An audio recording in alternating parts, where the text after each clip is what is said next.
seperti judulnya, maksudnya jadi kenapa saya harus menulis itu kan sebenarnya dia itu tema ya, tema gitu. Sebenarnya sih kalau nggak mau diganti juga nggak apa-apa, cuman nanti kalau umpamanya kayak gini nanti semua teman-teman itu semuanya judulnya sama gitu kan. Nah jadi judulnya cari Iya. yang lebih individual gitu ya. Jadi yang lebih individual, yang Iya. lebih Iya, lebih baik, sendiri dokter. gitu. Jadi umpamanya yang kayak kemarin tuh yang Right for Eternity gitu, menulis untuk keabadian atau mungkin apalah gitu kata-katanya nanti boleh. Jadi ini yang kenapa saya harus menulis itu kan dia memang tema ya, tema utama dari kumpulan antologi buku kita nih. Insya Allah saya terbitkan dan free insya Allah. Oke, kita akan lihat ya, saya baca dulu satu-satu ya biar kelihatan gitu. Nah seperti ini sebenarnya bagus ya, kemarin Bu Ani Aduh malu Pak, mau Pak dokter malu ah. enggak. Iya kayaknya masih ini banget, masih aduh amatir banget ya dokter Ya ngomong. enggak, justru makanya kita justru bareng-bareng malah ininya gitu kan. Jadi pertama ya biasanya kalau saya ngoreksi atau review itu ya cuman dua. Pertama itu dari sisi tulisannya gitu ya. Karena sekarang itu penerbit-penerbit yang kecil itu mereka itu nggak mau ribet biasanya itu. Jadi mereka itu bahkan mintanya itu 100% sudah diedit gitu ya. Jadi ya karena mereka Oh bayarnya gitu. murah sih, jadi nggak mau ini karena kalau editor profesional itu satu. Mhm.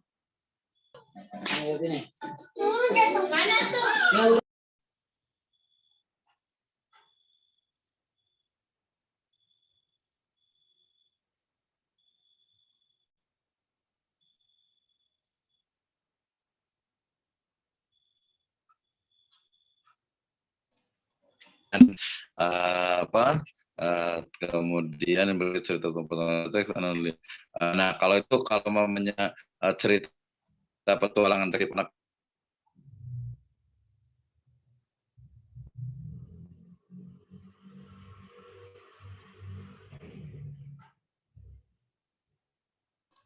Suaranya hilang timbul ya, Pak Dr. Misno.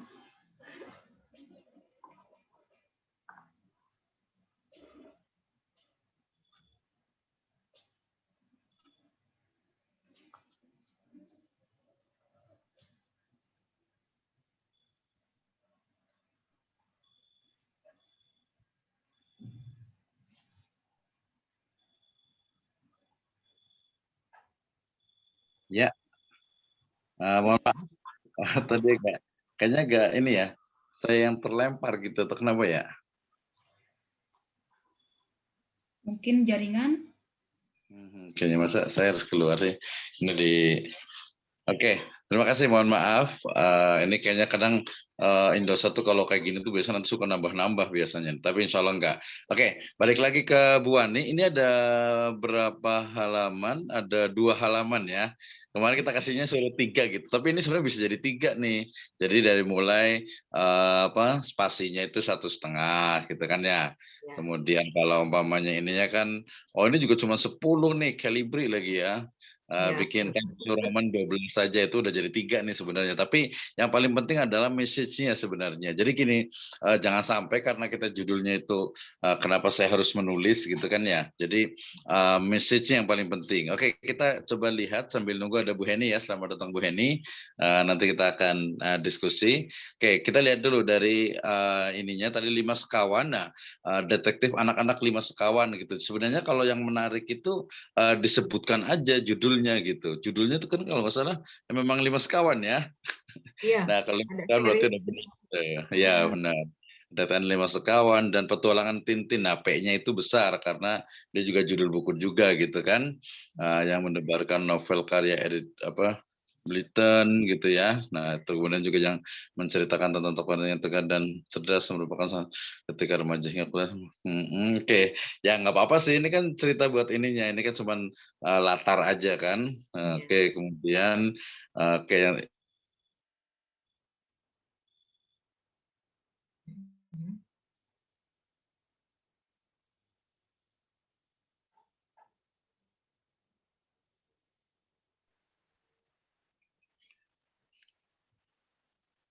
Oke, kita lanjut lagi. Mohon maaf. Kayaknya saya perlu di luar nih kayaknya. Di luar juga sama aja. Oke. Eh, baik. Tadi sudah sampai ke yang paragraf kedua, sudah cukup bagus. Kemudian ya di rak buku pelajaran SMP dan toko buku Gramedia. Oke, sudah cukup bagus. Ke bawahnya lagi. Ini memang agak sedikit personal gitu ya. Oke, ke atas lagi ke bawahnya sudah bagus ya, sudah bagus. Tinggal ini aja. Ini sudah mengalir. Oke. Kemudian ke bawahnya lagi. Introvert ya. Saya juga feeling introvert kalau nggak salah itu di Steven itu. Oke, terus 15 menit kembali bukan 7. Nah, oke, dari mulai banyak cerita dan pengalaman yang ingin saya ceritakan kepada orang lain. Tetapi, nah biasanya orang lain itu biasanya boleh pakai titik, tapi sebenarnya lebih enak itu pakai koma. Jadi masukan saya pertama kan dari sisi penulisan dulu ya, nanti baru dari sisi konten. Ya. Oke, kemudian menjalani tahun untuk kembali bukan untuk begitu, tapi untuk melanjutkan kebangsaan penulisan itu saya ingin menyeimbangkan pikiran saya menjelang masa tua. Oke, cukup. Terus ke bawahnya lagi dasar mikir saya menulis berdamai dengan defisit halaman tulis saya. Oke, bagus. Terus alhamdulillah setelah perkembangan ketika menemukan ada prostetik. Oke, lanjut lagi. Terus merasakan pada saat ini adalah berdamai dengan jadi ini jadi ke bawah ini ya. Ke bawah sama cerita bukunya gitu ya. Sebenarnya Iya, bagus sih heeh. gitu ya. Ini jadi kayak bukunya. Nah, yang pertama sebenarnya berwudu, kemudian pakai kembali kaki palsu, kemudian terus bawahnya lagi tidak ada yang aneh. Tatapan ibu dan kasihan. Oke, terus ke bawah. Sampai di sini ya, kesulitan melintasi ketika anak-anak kami ingin menuliskan. Nah, iya. Jadi ini jadi apa? Jadi cerita yang berdamai dengan depresi jadinya ini ya. Tapi nggak Iya. apa-apa, ini jangan dihilangkan. Ini bisa jadi bagian dari bagian dari bukunya itu ya, bagian dari bukunya. Dan sebenarnya kalau itu tadi dari sisi penulisannya sudah cukup bagus kok. Ininya dibiasakan, paling itu nanti dibiasakan itu disambung gitu ya. Nah itu. Terus kata-katanya juga memang masih agak Iya. sedikit formal, tapi sudah cukup enak dibaca gitu ya. Sudah cukup enak dibaca. Jadi kalau dari sisi bacaan ya itu sudah cukup bagus. Cuman memang kalau kembali ke tujuan utama kenapa harus menulis gitu ya. Tadi ditaruh di atas. Sebenarnya sih yang tentang depresi, tentang keluarga dan lain sebagainya gitu itu bisa saja diceritakan gitu. Tapi itu sekilas sebagai background gitu, ya. Jadi kemudian tadi semangat untuk menulis kembali sebagai sebuah hobi, sebagai sebuah kepuasan gitu ya. Nah itu yang perlu dieksplor sebenarnya, yang perlu dieksplor gitu, sehingga kemudian akan jadi intinya itu ketika orang membaca ini kemudian dia itu sangat termotivasi gitu untuk menulis gitu ya, termotivasi untuk menulis. Jadi saran saya tadi cerita yang di beberapa tentang keluarga itu, yang atas sudah benar. 1, paragraf 1, 2, 3 sampai ke 4 itu sudah bagus. Terus yang masalah depresinya itu dia jangan dieksplornya itu bukan kisahnya, karena nanti kisahnya itu akan di buku tersendiri gitu ya. Tapi dia intisari dari yang kisah itulah yang kita muat di sini, cukup paling banyak 3 paragraf yang kemudian nanti balik lagi. Jadi balik lagi ke tentang motivasi untuk menulis itu gitu. Ya, jadi boleh diperes gitu bahasanya itu, depresi itu berdamai dengan depresi itu diperes jadi 3 paragraf gitu ya. Nah, kemudian terakhirnya balik lagi. Ya, umpamanya langsung kepada hal yang sifatnya itu langsung ke motivasi untuk menulis. Tapi kita sangat apresiasi gitu ya, karena ini di closingnya untuk kepada pembaca untuk dia mau menulis gitu ya, mau menulisnya itu masih kurang gitu ya. Kayak coba kita lihat terakhirnya lagi, balik lagi biar lebih mantap gitu ya, biar lebih jelas. Yang lain mohon ini dulu sebentar ya. Oke, yang terakhirnya boleh diinikan WK ke belakang paling bawah. Ya, oke, di sini aja. Ya, saya ingat saya suatu dulu kita tidak banyak berlatih untuk menulis, baik itu menulis, oke. Kemudian kesulitan mulai terasa ketika anak-anak kami ingin menulis dua di luar kebanyakan itu mempunyai syarat untuk menilai diterima itu D-nya disambung juga atau tidaknya seorang mahasiswa Iya, dengan menulis esai tentang lupa. ilmu budaya. Heeh. Mhm. Ya, oke, nah itu udah cukup bagus intinya, tinggal dikuatkan lagi. Satu kali lagi editing, saya yakin sudah layak untuk dituliskan. Gitu. Jadi artinya lebih mengeksplor gitu ya dengan, mohon maaf, umpamanya usia udah di atas 40 itu kan menulis itu bukan lagi tadi ya, bukan lagi untuk cari ham gitu ya, bukan, tapi memang sebuah kepuasan dan apa sih sebenarnya setelah itu gitu ya. Jadi mungkin menjadi seorang mungkin pemberdaya untuk literasi gitu ya. Kemudian juga ketika tulisan itu dibaca, apalagi tadi yang salah satunya adalah berdamai dengan depresi itu, ketika orang itu dibaca maka orang itu akan memiliki energi untuk menikmati hidupnya dan seterusnya. Tapi saya boleh kasih nilai sudah 85 lah gitu ya. Oke, sudah bagus. Ya, kita ucapkan selamat nonton dulu untuk Ibu Heni tadi, alhamdulillah ya. Ditunggu iniannya Pak Saharudin ya, ahlan. Mudah-mudahan tadi suaranya ada, biasa pakai chat ya. Terima kasih Pak Saharudin, mudah-mudahan ini sudah pertemuan yang ke-6 ya. Ada Ibu Retno juga, nanti kita akan lanjutkan untuk masukannya. Kemudian ada Pak Arofah dan juga Faiza. Faiza ditunggu iniannya ya, apa kemarin ceritanya. Kayaknya sudah cukup bagus, tinggal bahasanya gitu ya. Terus biasanya kalau dia buku populer dan autobiografi itu memang kadang perlu sedikit hiperbola gitu ya. Ada semacam kayak semacam imajinasi atau penggunaan kata-kata yang unik gitu. Termasuk kemarin kan dari mulai subtopiknya itu, sehingga orang itu buat penasaran gitu. Kalau umpamanya cerita tiga, kalau yang itu kan kemarin tiga purnama gitu ya, atau pakai bahasa yang sederhana banget umpamanya saya tinggal atau di Jeddah selama 10 tahun gitu ya, pengalaman di Jeddah selama 10 tahun gitu, pengalaman di Jeddah selama 10 tahun, kan biasa banget gitu ya. Tapi kalau umpamanya kita sebut sewindu di Jeddah, atau mungkin sekian dasawarsa gitu ya di Jeddah, atau Jeddah yang penuh dengan barokah atau apa gitu. Jadi penggunaan kata-kata yang sedikit hiperbola itu kan seperti bukan makna sebenarnya gitu ya, bukan makna sebenarnya, tapi itu kekuatan dari buku populer dan autobiografi. Makanya tulisan-tulisan tokoh itu ya menarik gitu kan. Contoh yang Khairul Tanjung itu dia ngomongin sepatu siapa tuh? Sepatu Dahlan ya. Itu Dahlan Karim ya, Dahlan Karim lagi. Nah, itu juga dia menarik juga gitu. Kemudian juga tokoh-tokoh yang lainnya juga dia dicari satu istilah yang memang mewakili gitu, yang unik gitu. Jadi subtopik itu harus bagus juga. Oke, kita akan mulai dulu. Ya, terima kasih semuanya. Mungkin pertama kita akan mulai dulu dengan alhamdulillah dulu dong ya.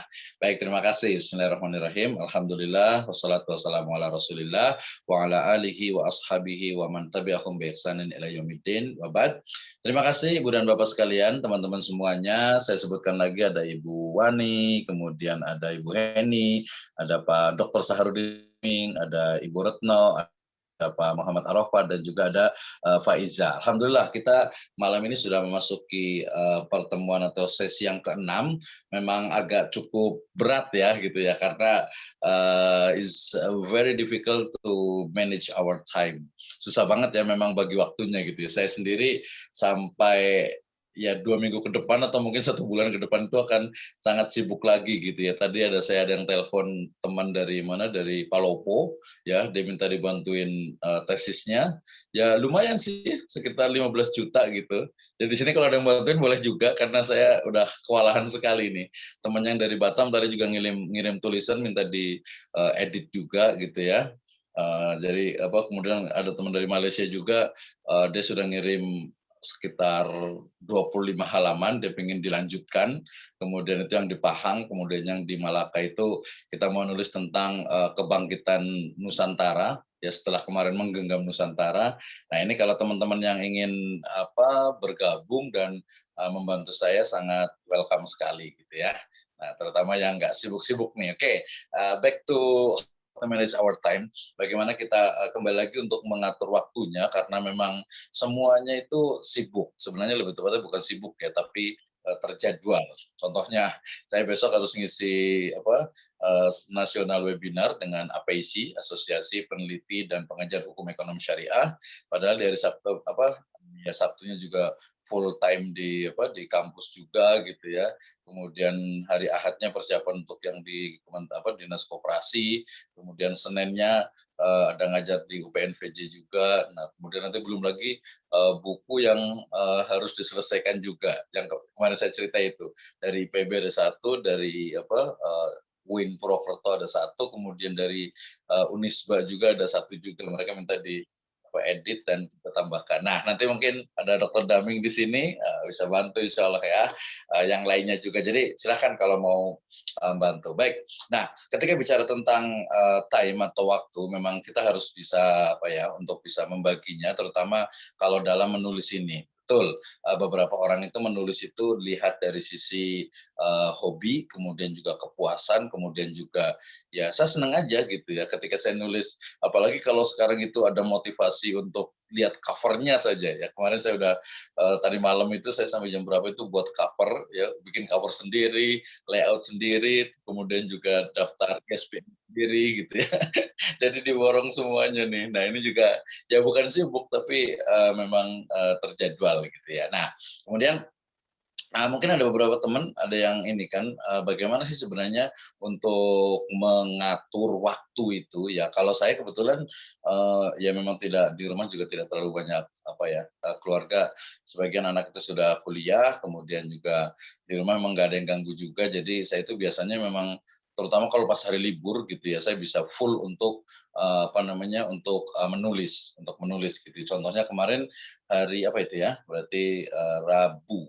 Hari Rabu itu kemarin saya cerita ya, setelah kemarin Senin itu menyelesaikan bantuin tesis teman yang di UIN Jakarta, kemudian juga menyelesaikan untuk settingan edit juga untuk 2 buku yang di penerbit Insan Cita ya, itu yang 350.000 itu.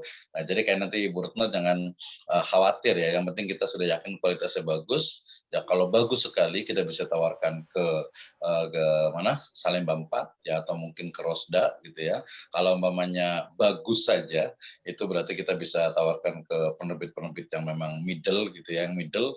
Tapi dia sekarang ada promo untuk dosen juga sampai ke promo punya haki gitu ya. Kalau ISBN jelas, kemudian di medsos jelas, kemudian di Perpusnas itu juga jelas juga gitu.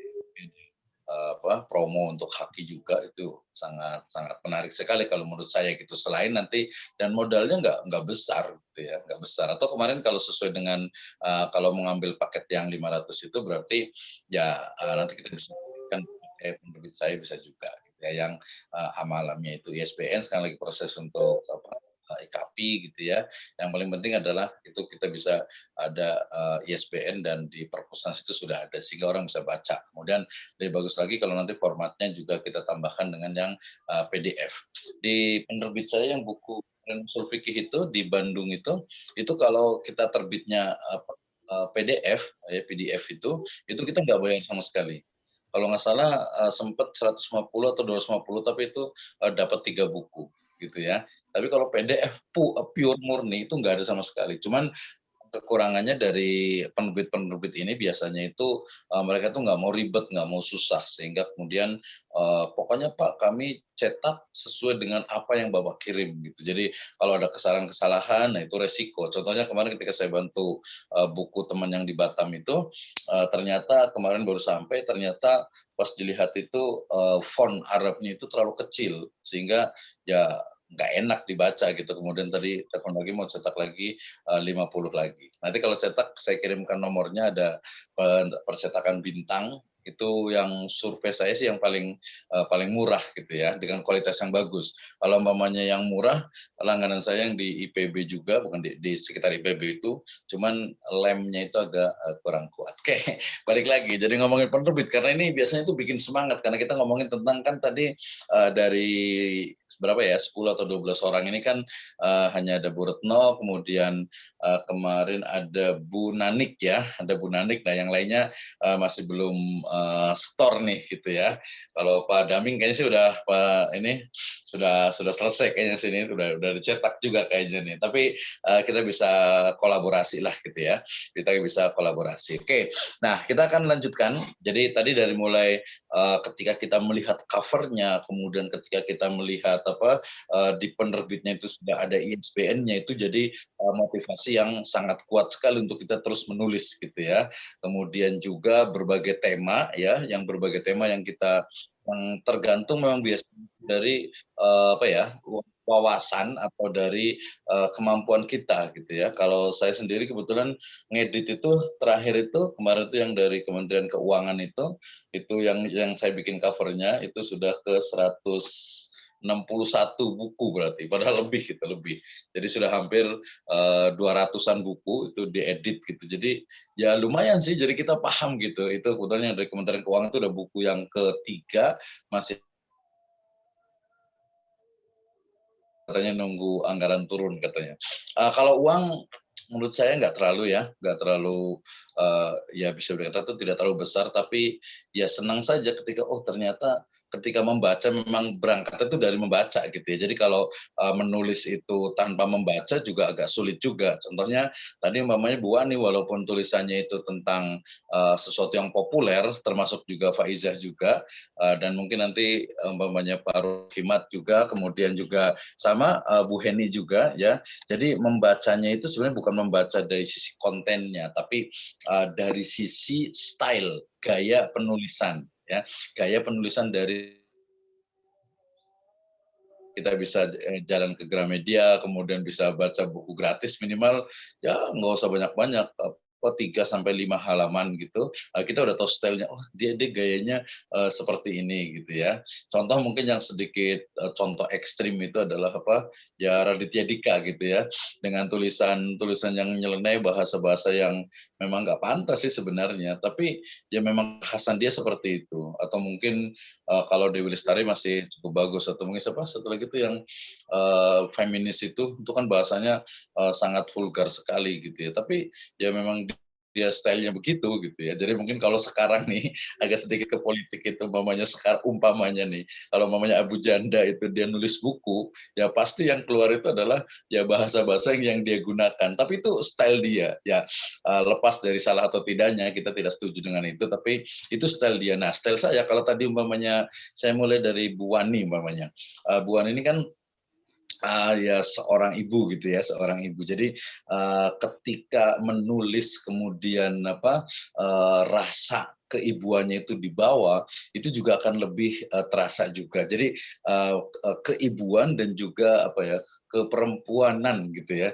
Jadi style feminimnya itu dibawa sehingga mungkin agak sedikit ada melankolisnya. Kalau tadi kan bahasanya memang masih formal lah gitu. Tapi kalau dengan rasa, gimana cara menulis dengan rasa itu ya?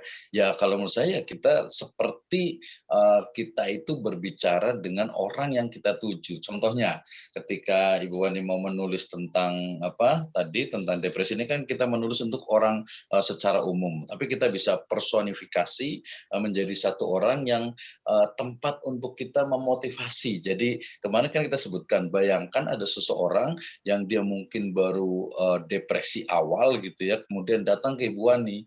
Nah, kemudian otomatis kan ngobrol nih. Oh iya, umpamanya nih ya. Iya, kami atau saya sendiri punya pengalaman dulu itu pernah mengalami seperti itu, bahkan lebih parah lagi dari umpamanya teteh, kakak, mbak, atau dari ibu juga ya. Dari ibu itu lebih parah lagi gitu. Itu saya itu sampai hampir bunuh diri, saya sampai udah nggak ada harapan sama sekali gitu. Tapi kemudian saya itu artikel atau mungkin ada seorang teman yang bicara begini, atau mungkin dari agak sedikit ini waktu hari terakhir itu ketika saya sudah betul-betul di titik nadir itu, ternyata saya itu bermimpi ketemu dengan seseorang ya seperti itulah gitu ya. Jadi ngomong itu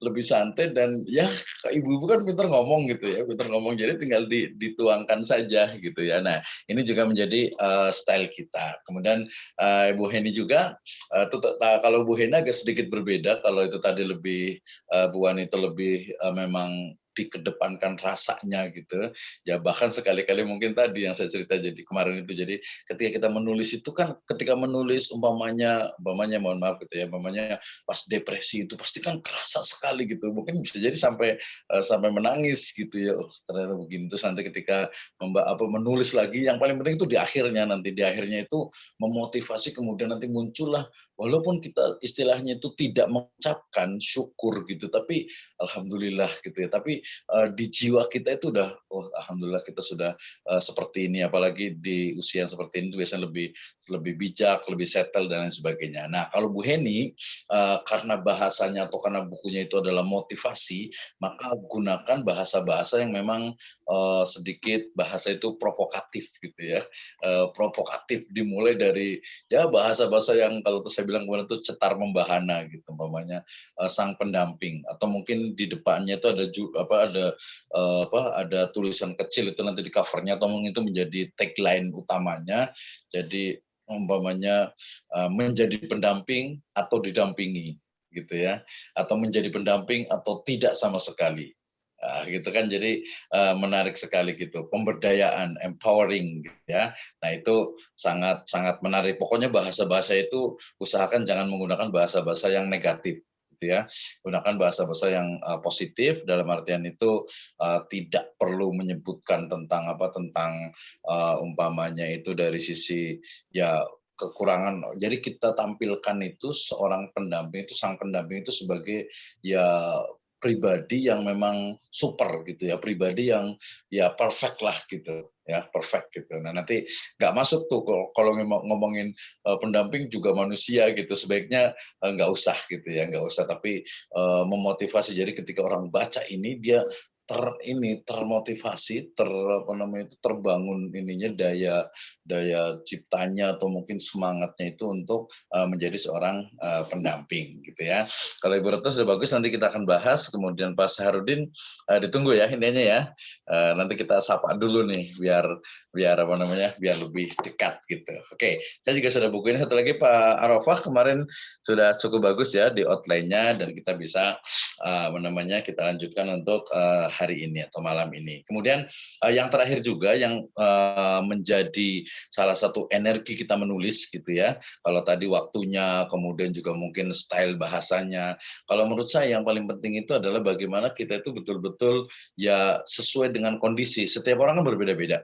Ya, jadi ada yang tadi menulis itu memang hobi, ya menulis itu memang satu kesenangan gitu ya, sehingga ketika menuliskan di sini tuh ya dia puas gitu. Kemudian apalagi nanti kalau dibaca, nah itu perlu terus ditingkatkan. Jadi contohnya gini, kalau kita menulis kemudian senang gitu kan, itu kalau yang terapi menulis ya, terapi menulis itu dia memang menulis itu dia hanya untuk untuk mengeluarkan emosinya, mengeluarkan rasa yang tidak nyaman atau rasa yang memang mengganjal di hatinya, kemudian dia dituangkan dalam tulisan. Ini teorinya mirip seperti ketika seseorang itu mengalami stres atau depresi berat, kadang dia itu suruh teriak gitu ya. Saya dulu punya murid waktu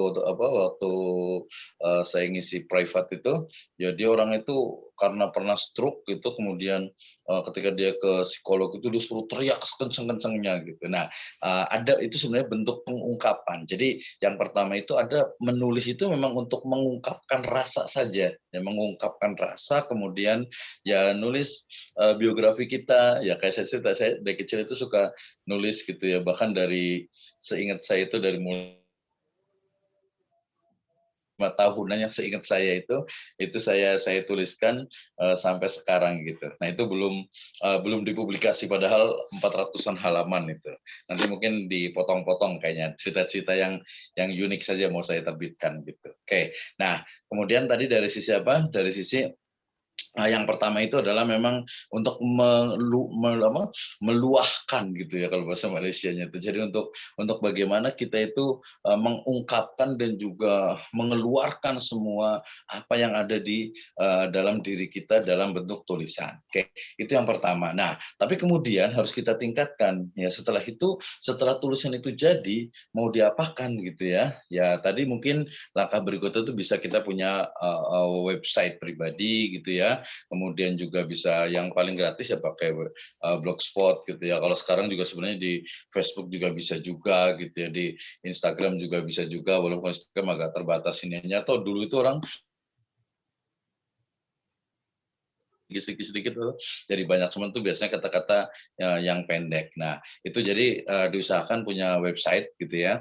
Kemudian juga kalau punya dua kemampuan menulis dengan berbicara, dengan speaking juga, itu bisa punya YouTube juga gitu ya. Kalau malu ya bisa minimalnya tuh di-upload di YouTube, kemudian di private saja gitu ya, di private saja. Tapi kalau menurut saya sih dibuka saja, apalagi kalau ada manfaat.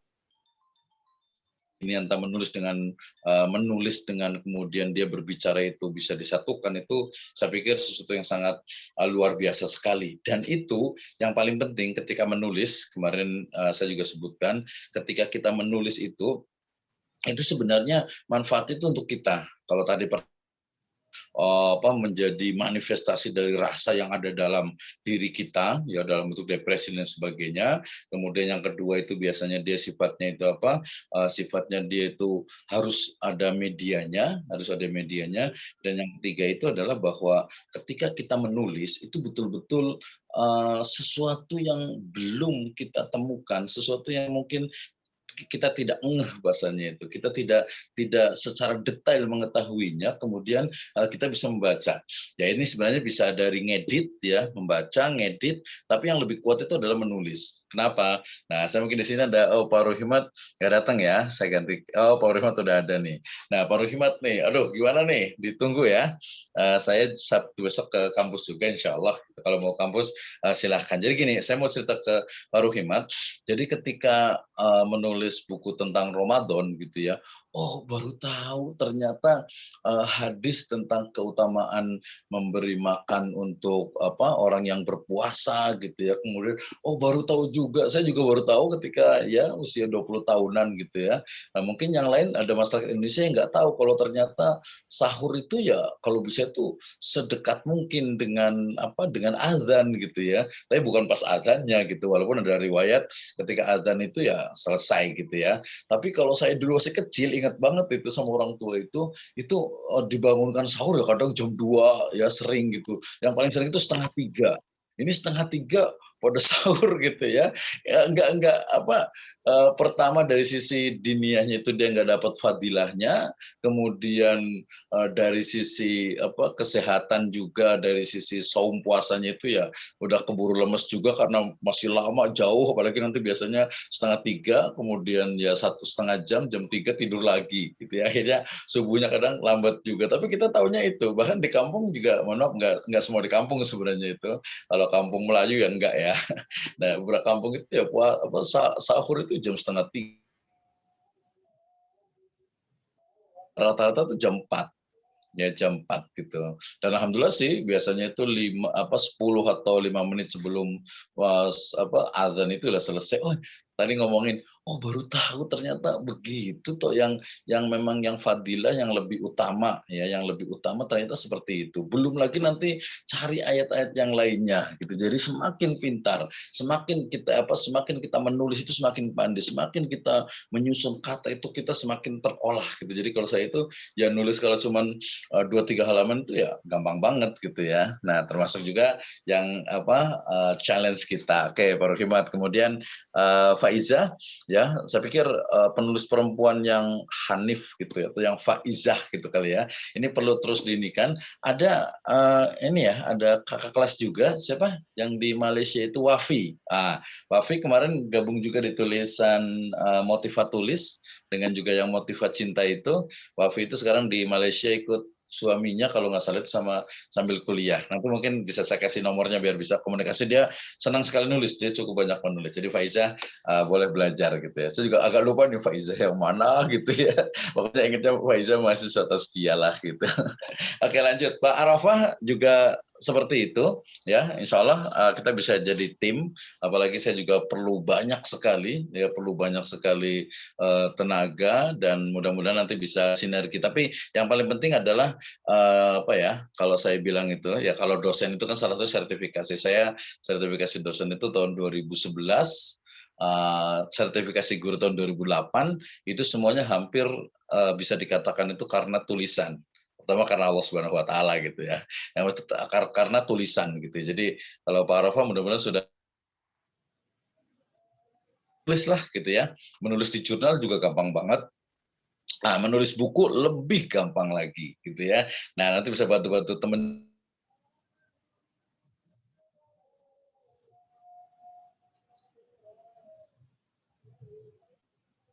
Jadi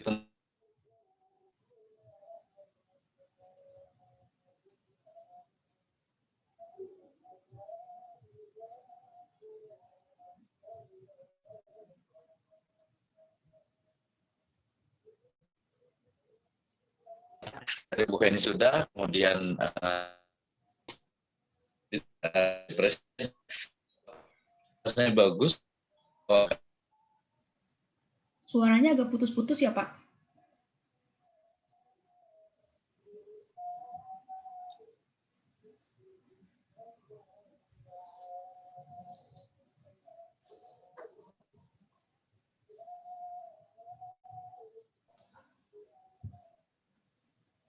Baik, Bapak Ibu, mungkin Dr. Misno lagi ada gangguan sinyal. Kita tunggu sebentar, 1 menit, mohon izin.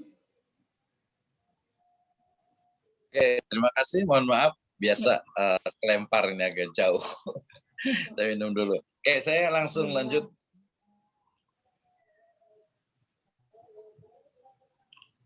Terima kasih untuk Mbak Ika dan semuanya. Bu Leni juga dong ya. Semangat nih. Bu Leni juga harus nulis juga nih. Kayaknya ceritanya itu cerita kehidupannya, kehidupan pribadi nggak boleh lah ya. Cerita tentang apa? Tentang karirnya itu kan luar biasa ya. Kalau ada Wonder Woman atau Superwoman, wah. Kalau saya menyebutnya agak sedikit ini perempuan-perempuan besi gitu ya. Siap, Ustaz. Gitu ya.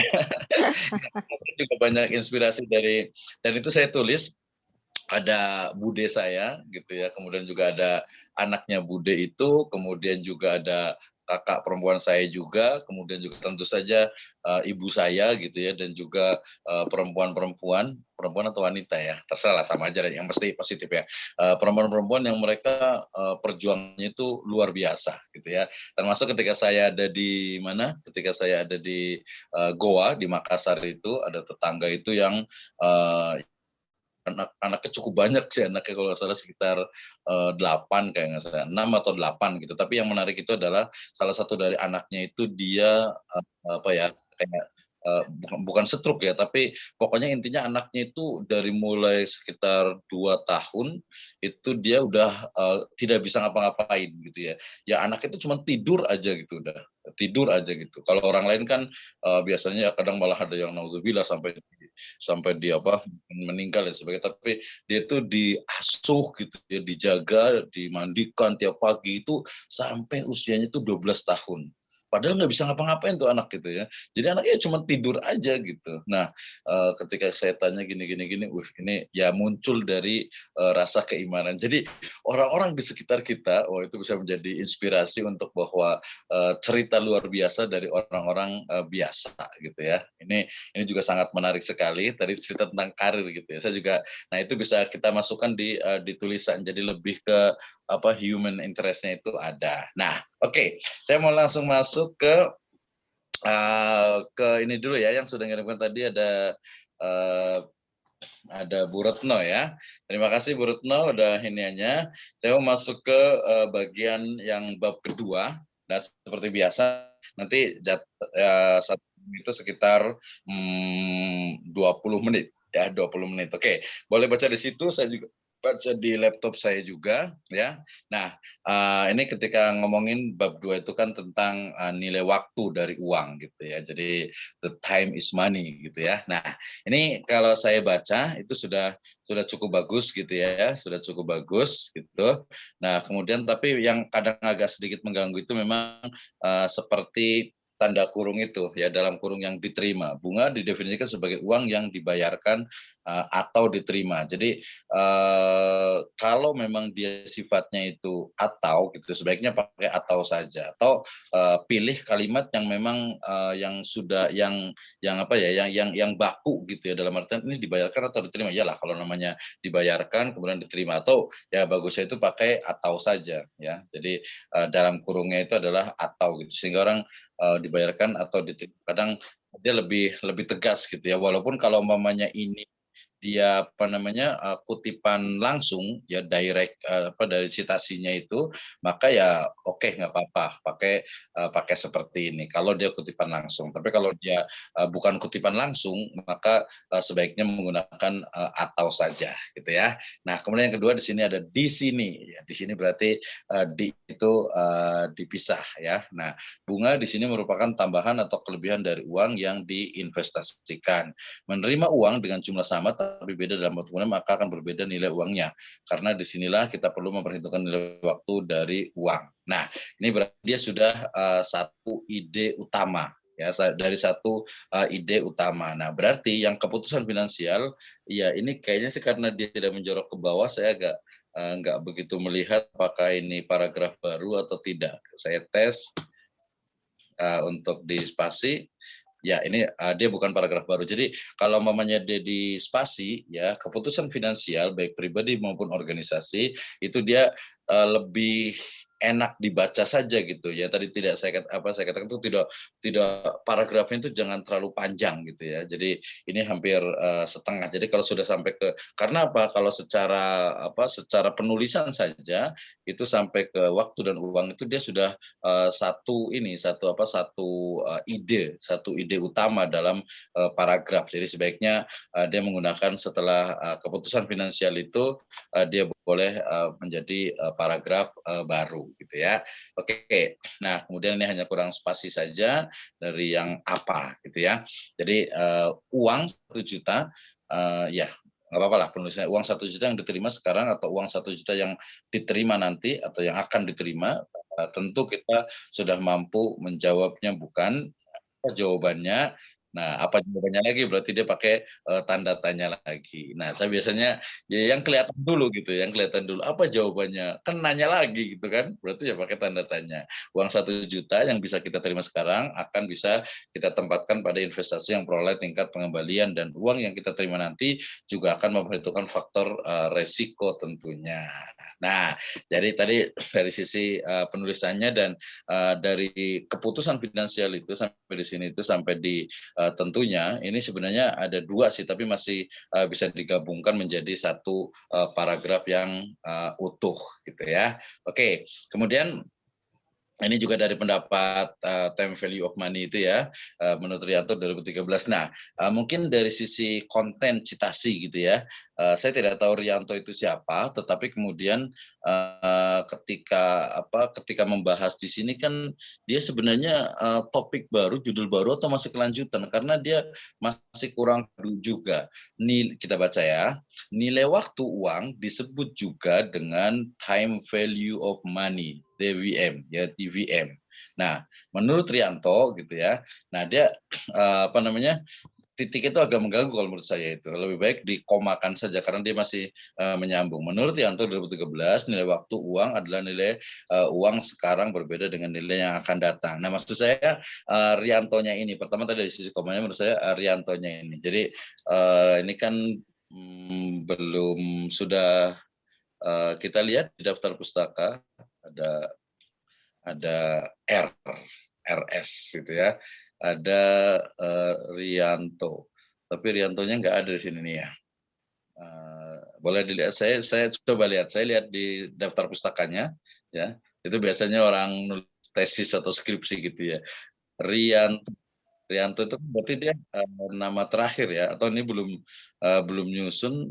Tapi sudah nyusun ini, sudah alfabetis kan ya, dari mulai Aca, atau mungkin dia satu-satu ya, satu ini ya, tapi enggak juga kan, dia enggak satu bab itu satu satu bab itu satu daftar pustaka kan, dia daftar pustakanya itu di belakang gitu kan. Nah berarti di sini saya lihat Riantonya kemana nih, nggak apa-apa lah, bukan nggak apa-apa, artinya ini mungkin karena kan belum diedit gitu kan. Tapi nanti bisa dipastikan, lebih enak nanti boleh menjawab juga nih yang itu ya Ibu Retnonya gitu nanti, karena jangan sampai ketika di situ ada Rianto 2017 pas lihat itu ternyata di daftar pustaka itu Riantonya itu tidak ada. Nah ini juga penting sekali ya, walaupun tadi yang saya sorot itu sebenarnya adalah Rianto itu siapa gitu kan. Nah kadang ada berapa itu ya mungkin dia ngambil di jurnal gitu ya, tapi kalau Riantonya, makanya saya lihat Riantonya itu siapa nih, ya bukan di bidang itu oke lah gitu ya, karena nanti akan dilihat dari sisi bukunya. PR ya YZ ini kan, nanti mungkin perlu ditambahkan saja. Keuangan masih penasaran ya, udah selesai. Oke, balik lagi ke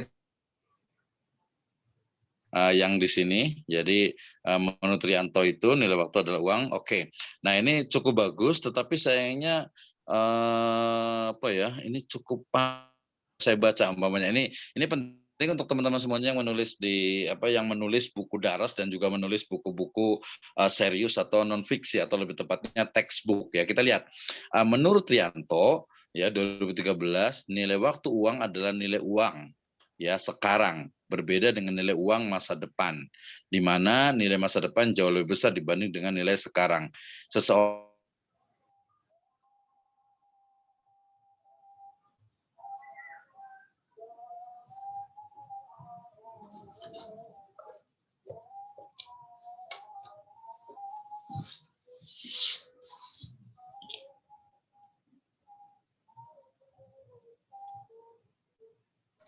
Ya, suaranya hilang, Pak Dr. Misno. Barangkali sinyalnya.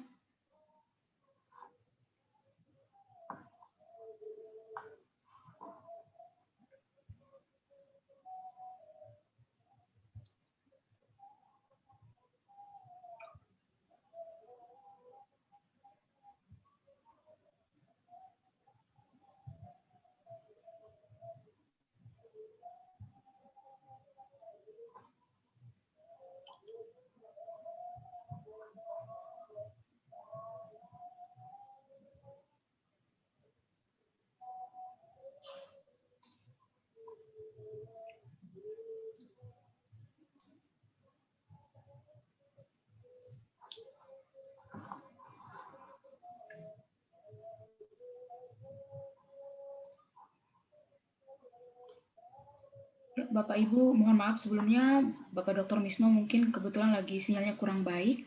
Sambil menunggu Pak Dr. Misno gabung kembali, saya ingin mencoba mengingatkan kembali untuk tugas masing-masing peserta menulis 3 halaman terkait motivasi menulis buku yang nantinya akan dijadikan satu buku dan akan diterbitkan. Kemudian untuk e-sertifikat, kami bekerja sama dengan Institut Agama Islam Sahid, sehingga nanti di dalam sertifikat itu ada keterangan jam pelajaran. Tentunya nanti penilaian diberikan sesuai dengan kehadiran dan jam pelajaran yang Bapak Ibu ikuti.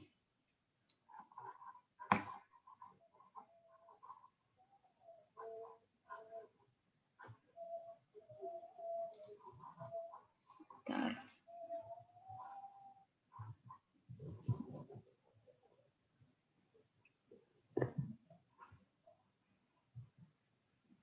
Untuk penulisan 3 halaman, kami tunggu sampai sesi ke-9. Nantinya setiap pertemuan kita akan review bersama. Contohnya tadi ada dari Ibu Wani Harlina yang duluan sudah men-share dari 3 halaman yang beliau tulis. Dan kemudian Pak Dr. Misno sudah memberikan masukan untuk diperbaiki sedikit mungkin. Kemudian nanti dimohon Bapak Ibu sebelum waktu sesi ke-7 Mohon untuk di-share apabila mempunyai luang waktu menulis 3 halaman dulu untuk nanti kita review bersama.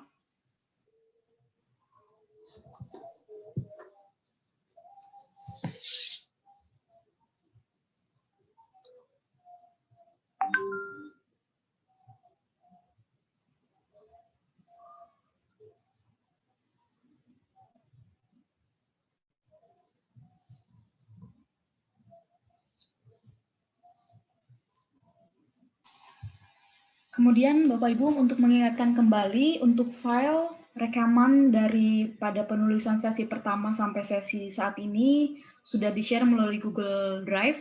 Di situ ada materi dan rekaman apabila Bapak Ibu ada ketinggalan dari materi yang diikutin.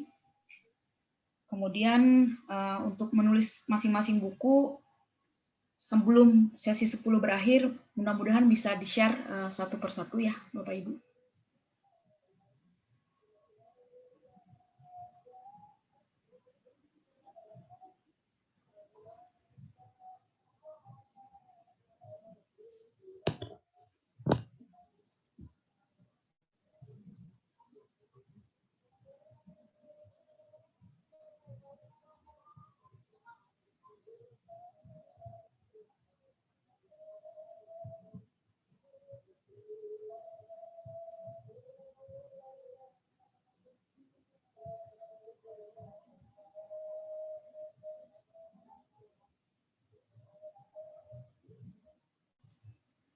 Baik, sepertinya sinyalnya masih kurang baik. Kita mohon izin ya Bapak Ibu, mohon bersabar untuk menunggu Bapak Dr. Misno. Sambil join, mungkin ada dari Ibu Leni, ada masukan, mungkin Ibu Leni ada yang mau disampaikan, barangkali terkait teknis atau informasi mungkin.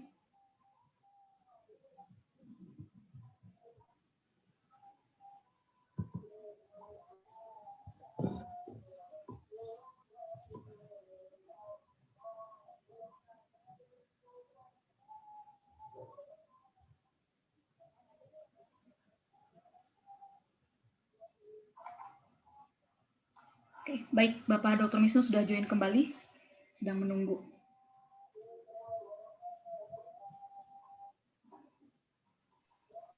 Ya, terima kasih. Aduh, udah. Iya, Pak Dr. Misno, sinyalnya kurang bagus. Iya, enggak. Ini kemarin beberapa hari ini memang luar biasa sekali dasarnya. Baik, terima kasih. Mohon maaf, Bu Retno dan yang lainnya. Jadi tadi saya bicara tentang pengutipan. Sebenarnya sudah bagus sih tulisannya gitu ya. Cuman memang tadi coba Mbak Ika tadi kita udah sampai ke bawah, coba di enter ini ke bawah lagi. Baik. Nah, ya, saya biar ngerti gitu. Oke, terima kasih. Nah, di sini tadi sudah ada ya dua pilihan yang sudah disebutkan di atas. Nah, yang di atasnya ini nanti kalau di halaman berikutnya ini ya, masih ingat kemarin ya, jangan menggunakan kata-kata di atas gitu karena agak sedikit ya tidak nyaman aja di atas gitu atau sebelumnya lebih enak gitu. Maka Anda harus memilih koma di situ ya, ada koma lagi di atas. Dua pilihan yang sudah disebutkan di atas ya. Dua pilihan yang sudah disebutkan di atas, maka Anda harus memilih. Nah, kata-kata mungkin nanti perlu dieksplor lagi, perbaiki karena ada koma di situ. Karena adalah pilihan mana yang akan Anda ambil, pilihan yang pertama ataukah pilihan yang kedua. Oke, pasti kalian akan memilih untuk pilihan yang pertama. Nah, kenapa kalian memilih untuk pilihan yang pertama? Nah, tadi agak sedikit kurang inkonsisten, aduh bahasanya agak sedikit ini ya. Jadi bukan inkonsistensi. Jadi yang pertama itu kan pakai Anda gitu ya. Kemudian yang di bawah itu jadi pakai kalian gitu ya. Sebenarnya sih pakai kalian nggak apa-apa juga. Tapi kalau menurut saya sih jangan pakai kalian lah gitu ya. Tadi yang atas itu udah bagus pakai Anda gitu ya. Pakai Anda. Jadi kaliannya sebaiknya dihilangkan saja. Toh Anda gitu kan lebih enak. Atau ya kalau di itu kan memang Anda. Bisa kalau di buku sebenarnya bisa pakai kata pembaca juga boleh gitu ya untuk baca. Jadi Anda atau pembaca ini ya bahasa-bahasa ini memang cukup menarik gitu ya. Tapi tadi yang saya komentari itu adalah yang tadi bisa diperhatikan oleh semuanya juga. Kalau Pak Dami nggak usah belajar ya, udah tahu nih. Tadi ada Ibu Nani, kemudian juga ada Pak Ruhimat juga kan. Pak Ruhimat ini calon dosen nih ya. Atau udah jadi dosen juga, Pak Arofa juga, Bu Heni juga, kemudian juga ada Bu Wani juga. Jadi konsep mengutip atau bukan konsep, lebih tepatnya itu adalah teknik mengutip itu. Ya kalau kita lihat tadi dari atas yang Rianto itu balik lagi, tapi bukan Rianto yang yang istilahnya itu tadi masalah yang saya sebutkan itu bukan. Tapi ketika dia membahas tentang Rianto gitu ya, kemudian tadi kan kutipannya itu mungkin biasanya dijelaskan dia hanya satu inilah ya, satu paragraf gitu ya. Jadi saya pikir ya ini coba boleh ke bawah sedikit. Oke. Nah, ini jadi dia tidak ada batasan dari kutipan Rianto, itu yang pertama, gitu ya. Nah, bisa jadi karena saya pikir ini ketika ngomong Anda, apakah ini adalah tulisan dari Rianto atau bukan? Kalau masih Rianto berarti bisa jadi yang pasti itu akan dikeataskan. Kenapa? Karena itu adalah kutipan dari Rianto. Tapi kalau mamanya Rianto itu ternyata hanya ngomong sampai yang sebelum contoh nenek itu gitu ya, yang bertanya nenek memberikan uang, maka sebaiknya itu didispasikan. Tapi ada yang lebih penting dari itu sebenarnya ya, bahwa contoh itu sudah sangat bagus sekali, tapi yang paling bagus itu adalah ketika kutipan Rianto itu kan untuk menguatkan dari ide dan gagasan kita tuh, gitu kan, menguatkan ide dan gagasan kita sehingga kemudian ada komentar kita di situ. Ini sangat penting kalau menurut saya. Kenapa? Karena tadi jangan sampai ini dari Rianto langsung ke contoh gitu ya, tidak dikomentari. Jadi kalau pendapat saya sendiri, saya lebih cenderung mengatakan bahwa setiap kutipan yang ada itu sebaiknya memang kita komentari atau kita kuatkan atau kita bahasa itu dikata-katain gitu ya. Nah ini kalau menurut saya sangat penting gitu ya, karena jangan sampai nanti dari Rianto kemudian pindah ke langsung ke contohnya gitu ya. Nah ini kalau menurut saya kurang bagus gitu ya. Oke, yang berikutnya kita lihat. Jadi itu usulan saya ya, kekhasan dari textbook kekuatan kita itu di situ. Walaupun tadi ada satu lagi juga saya masih penasaran, atau kita tanya dulu deh. Boleh tanya ke Bu Retno ya, karena agak sedikit ini juga kalau satu arah ini. Saya mau tanya ke Bu Retno, mohon maaf. Rianto ini referensinya, kemudian dia itu seperti apa ya? Dia itu maksudnya expertnya gitu. Silakan.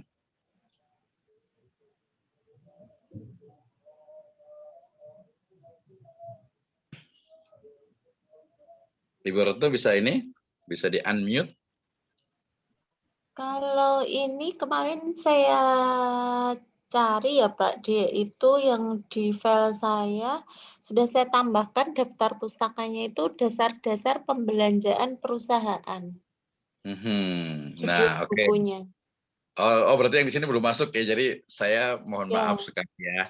Jadi mohon maaf sekali. Jadi belum masuk. Oke, Rianto ini dia memang seorang dosen praktisi atau apa ya? Kurang tahu kalau itu Pak.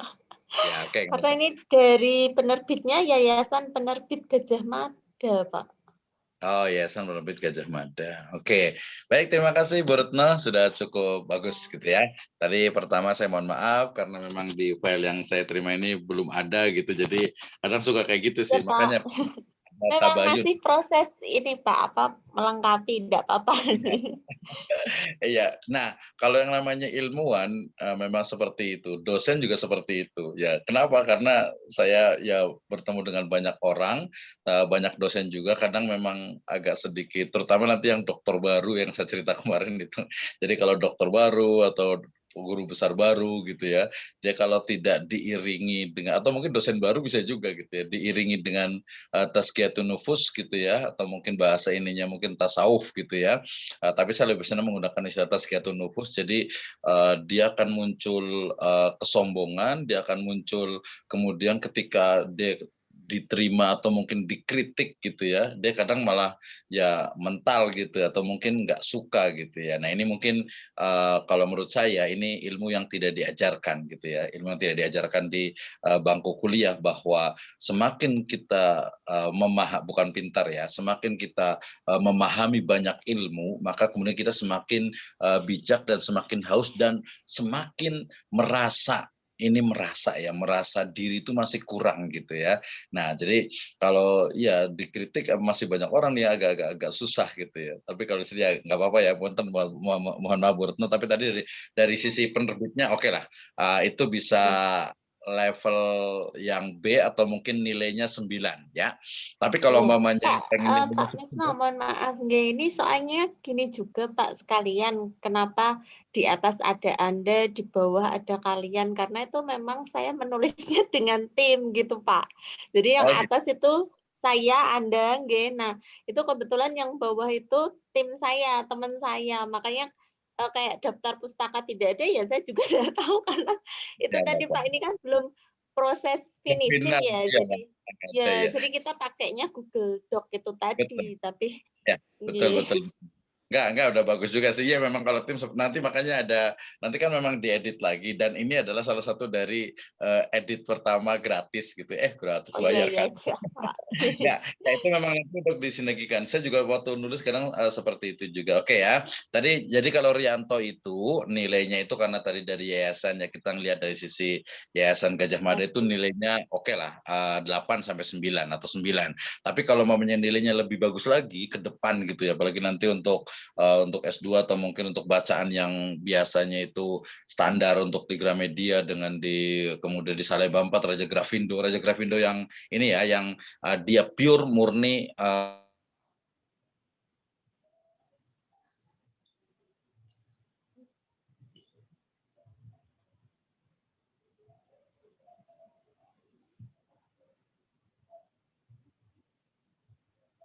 bahasa Inggris nih ya, time value of money. Nah, maksud saya itu ketika ngomongin tentang time value of money, itu kan bahasa Inggris. Kalau bahasa Inggris, otomatis referensinya juga dari orang Inggris juga gitu.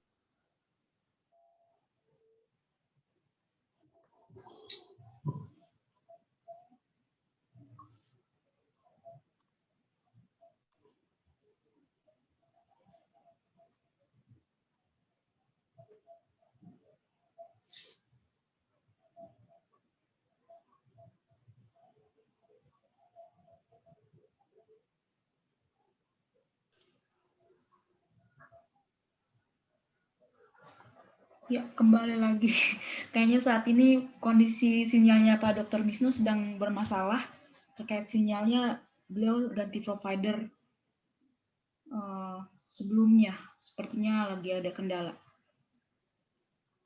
Oke, terima kasih. Mohon maaf sekali. Kita lanjut lagi. Oke, jadi intinya kalau untuk Bu Retno sudah cukup bagus. Nanti akan saya akan baca lagi untuk di pertemuan berikutnya, dan juga nanti akan saya mungkin boleh saya kasih catatan nanti, kan waktunya kalau panjang. Kalau sekarang kemarin kan dari Senin ke Kamis memang agak pendek juga. Oke, terima kasih Bu Retno. Jangan bosan. Nanti mungkin bisa mendengarkan dari yang lainnya karena kita sekarang next ke yang lainnya, penulis yang lainnya juga.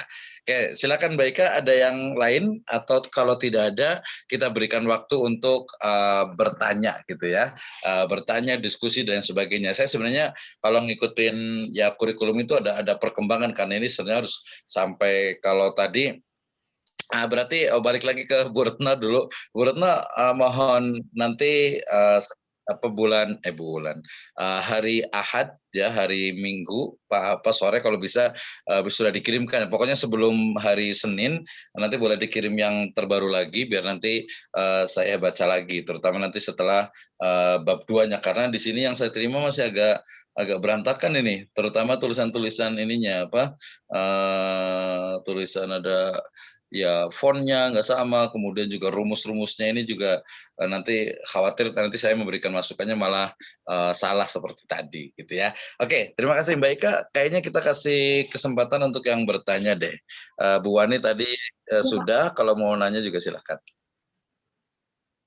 Mungkin lebih ke sesi tanya jawab Pak, karena mengingat sampai saat ini belum ada update dari peserta juga. Oke. Ya, terima kasih. Ya, jadi silakan, ada Ibu Wani, kemudian ada Ibu Heni, ada Pak Saharudin, kita pengen nunggu sekali nih apa namanya progresnya gitu ya. Kemudian tadi Alhamdulillah Bu Retno sudah, Pak Arafah, Faiza juga Pak Ruhimat, kayaknya kita kasih kesempatan untuk bertanya ya atau diskusi kayak gimana nih biar selesai nih udah pertemuan yang ke-6 nih. Silakan. Minum dulu, bismillah. Silakan, ada yang mau bertanya? Atau kalau enggak, iya, kadang nggak sabaran saya itu biasanya kalau nggak ada yang nanya saya balik nanya gitu, tanya satu-satu gitu karena mungkin masih malu-malu atau mungkin sambil rebahan gitu ya. Silakan yang mau nanya atau diskusi atau mungkin kayaknya nggak begitu deh, saya begini aja gitu, atau mau Bu Retno mau ini lagi juga boleh. Mungkin terkait dengan kemarin terkait dengan outline-nya ya, dengan outline-nya kalau outline kan sudah bagus, atau mungkin kesulitan ketika menulis. Silakan. Ya, ini yang saya tanyakan sih cukup kalau kesulitan nulis dengan tim ya Pak ya, karena kan 2 pikiran orang ya, gitu. Saya sih Betul. malah ya makanya saya mau nanya Pak Abdul Misnu mungkin yang lebih jauh berpengalaman. Jadi saya malah berpikir, ini ya jadi susah ya karena 2 pikiran kan jadinya ini ya Pak, kadang nggak sinkron bahasa atau pemikiran itu mungkin gimana Pak solusinya? Oke, terima kasih untuk Bu Retno. Jadi pengalaman saya menulis buku pengantar bisnis syariah itu ada 3 orang gitu ya. Kemudian yang HRD syariah yang di Gramedia udah terbitan yang kedua itu malah berapa ya? 5 orang gitu ya, karya keroyokan, karena timnya itu karya keroyokan gitu ya. Dan itu bukan ini ya, bukan yang buku saya yang di Motiva Tulis, Motiva Baca itu dia memang antologi esai gitu, esai of spiritual writing sama esai of spiritual reading, itu memang dia terpisah tulisan. Tapi kalau ini memang betul-betul satu buku gitu ya. Nah kemudian kalau menurut saya ya pertama tentu saja langkahnya tadi kan sudah dibagi dari sisi materinya. Saya dengan Pak Arafah juga tadi nanya lagi tentang manajemen kita ada manajemen bisnis syariah, Pak Arafah bagian manajemen pemasaran ya. Nah, nanti kita minta bantuannya nih untuk tugas yang kedua. Tadi tugas pertama maksudnya itu untuk Bu Retno itu yang pertama itu adalah membagi masing-masing penulis. Itu udah selesai ya, udah selesai. Oke, yang kedua adalah ada bisa salah satu dari tim gitu ya, terutama nanti biasanya ketua tim atau biasa yang namanya paling di atas lah gitu ya, koordinatornya itu dia yang akan membaca ulang, kemudian akan mengharmonikan dan akan mengkonsistenkan istilah-istilah yang ada. Nah, ini kenapa kemudian nama yang di atas itu dalam buku itu berbeda dengan yang di bawah gitu ya. Walaupun itu yang idealnya. Ada juga yang saya nulis dengan salah satu rektor di Jawa Tengah itu ya beliau di atas gitu ya, beliau di atas gitu karena ya kita menghormati. Kemudian yang dosen di Bogor juga Kaprodi juga beliau juga di atas juga gitu. Tapi yang ideal adalah bahwa ketika menulis 1, 2 orang atau 3 orang ya gitu ya, 3 orang, bahkan ini bagus, ini termasuk salah satu tren yang di Indonesia itu cukup positif. Kenapa? Karena dulu itu penulis itu 1 biasanya di Indonesia, sama seperti jurnal. Saya udah pernah cerita itu ya. Nah, jadi kalau semakin banyak dalam artian itu batasannya, kalau jurnal itu 5, kalau buku itu sebenarnya 3 itu sudah cukup gitu ya. Jadi kalau 2 orang pertama dan bidangnya dan itu lihat dari sisi background dari ilmunya, expertnya, kemampuannya. Nah, yang kedua adalah ketua koordinator itu atau mungkin bisa jadi orang lain juga sebenarnya. Jadi orang lain ya, tapi kalau saya lebih cenderung ke koordinator yang akan mengharmonikan bahasanya itu, mengharmonikan dari kata-katanya dia konsisten, kemudian istilah-istilahnya termasuk juga urutannya. Nah, itu. Jadi jawabannya adalah koordinator ya memiliki tugas akhir untuk final editing, mengharmonikan istilah-istilah yang belum sama untuk disamakan. Tadi contohnya gitu ya.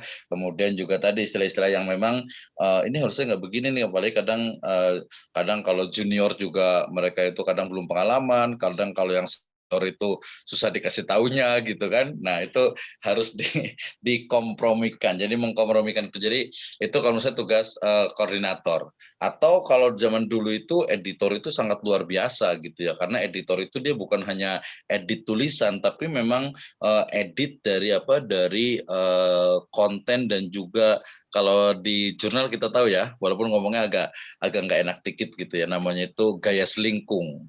Jadi gaya selingkungnya itu harus harus betul-betul disamakan ya, harus selingkung itu selingkung. Jadi satu lingkung, satu bukan satu kesatuan tapi lingkung itu ya satu bagian yang sama gitu ya, lingkung RT, lingkung RW, lingkung wilayah tertentu gitu. Jadi yang tugas editor itu sebenarnya tulisan itu menjadi satu dalam satu selingkung gitu gitu ya. Nah itu Ibu Retno itu. Jadi koordinatornya memang bertanggung jawab, atau kita ini kan editor, tapi sekarang itu hampir jarang sekali. Padahal yang namanya editor itu sangat luar biasa dalam artian itu posisi dan juga keilmuannya. Jadi dia pintar, kadang itu editor itu pertama lebih pintar, lebih expert dari penulisnya bisa jadi gitu ya. Tapi sekarang nggak terlalu populer untuk editor gitu ya, sehingga kemudian ya udah berarti koordinator atau ketua dalam yang namanya paling atas, yang dia itu akan menjadikan tulisan itu dari gaya selingkung. Oke, terima kasih Bu Retno. Yang lain silakan. Yang lain ada Ibu Wani Herlina Pak di chatting, beliau bertanya. Oke, boleh saya baca dulu. Ibu Wani, apakah ada rating penilaian buku yang bermutu jika dinilai dari isi tulisan, bukan dari bestseller? Jika ada, apakah ada badan sertifikasi untuk menilai buku fiksi, non-fiksi maupun jurnal? Oke, terima kasih. Jadi ya betul bahwa buku bestseller itu kadang belum tentu kualitasnya itu bagus gitu ya. Saya nggak mau menyebutkan lah gitu ya, tapi ada juga yang padahal bukunya dibeli sama orang-orang tertentu dibilangnya bestseller, apalagi biasanya kalau motivator atau mungkin orang-orang yang tokoh-tokoh tertentu itu kadang menyebut bukunya itu bestseller, padahal bestseller itu sendiri juga itu kan kutukan 5.000 gitu ya.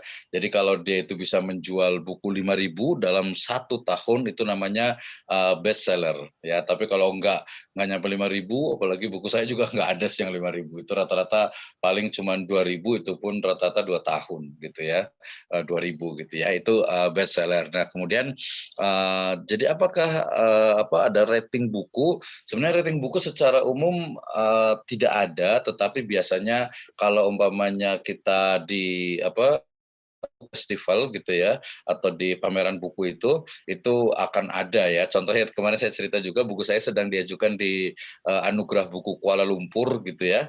Nah di situ ya ada rating dan juga ada istilahnya itu penilaian dari orang yang expert di bidang buku. Itu banyak ya anatominya, itu anatomi buku. Pertama dari mulai kalau di Islamic Book Fair gitu kan ya, kemudian juga ada di Jackbook, Jakarta Book Fair, kemudian juga ada sekarang Indonesian International Book Fair gitu, IIBF, itu ya selalu ada anugerah buku atau kita sebut ya Book Award ya. Nah Book Award itu memang yang ideal itu pasti dia akan dilihat dari sisi masing-masing anatomi ya, walaupun nanti ada biasanya itu ada segmentasi dan juga klasternya, tapi dia biasanya dilihat dari anatomi buku. Anatomi buku itu pertama mulai dari tentu saja adalah covernya ya, dari covernya. Cover itu sangat bernilai sekali gitu ya, sehingga semakin unik cover, kemudian juga dia bukan ngambil, kalau buku saya sebagian yang saya pribadi itu ya, kadang buku itu dia harus dicari desainer yang memang belum pernah ada. Maksudnya itu dia bukan nyontek, apalagi copy paste dari internet gitu ya, tidak seperti itu. Itu nilai dari sebuah buku dari sisi covernya. Kemudian nanti dari sisi yang kedua itu dari sisi halamannya dengan ketebalannya, itu juga akan dilihat bahwa ketika tulisan novel, masa novel tipis banget gitu kan nggak mungkin gitu ya, itu bukan novel tapi cerpen gitu ya. Nah jadi dari covernya, kemudian ada punggung bukunya, bahkan sekarang sudah ada namanya buku itu pakai jaket buku ya, book jacket itu pakai jaket buku itu juga ada dia nilai plus. Kemudian konten tentu saja itu akan dilihat dari sisi kedalaman analisisnya. Ya, termasuk juga referensinya. Kalau dia bidang penulisan bukunya itu adalah kan ada fiksi, ada non fiksi, ada anak, ada remaja, kemudian nanti ada juga nanti anugerah untuk penulis buku terbanyak gitu ya. Nah ini tentu saja menjadi satu ajang yang luar biasa gitu ya. Nah di Indonesia yang setahu saya itu ya baru 3 gitu ya.